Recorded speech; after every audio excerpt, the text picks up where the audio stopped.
ख़बर शामिल कंदा हलूं घोटकीअ में पाणी जी हथरादू खोट सबबि फसल सड़ण लॻा, जंहिंजे करे आबादगार सरापा एहतजाज आहिनि। एहतजाज कंदड़नि में अब्दुर रहमान बुर्डो, अरशद मार, अल्लाह बख्श शेख ऐं ॿियनि एहतजाज कंदे चयो त घोटकी ज़िले जे अक्सर वाहन में पाणीअ जी हथरादू खोट पैदा कई वई आहे, जॾहिं त माथेलो मूमल जी माड़ी में लुंडेवाह में केतिरनि ई महीननि खां पाणीअ जी हथरादू खोट पैदा कई वई आहे।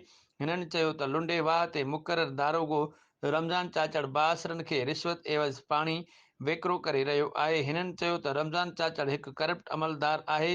हिन जे अचण सां असांखे ॾाढो नुक़सानु रसियो आहे। इन मौक़े ते आबादगारनि सिंध सरकार, आपाशी खाते ऐं DC घोटकीअ खां मुतालबो कयो त फौरी तौर ते करप्ट दारोगो रमज़ान चाचड़ खे हटाए लुंडेवाह में पाणी ॾेई आबादगारनि खे कंगाल थियण खां बचायो वञे।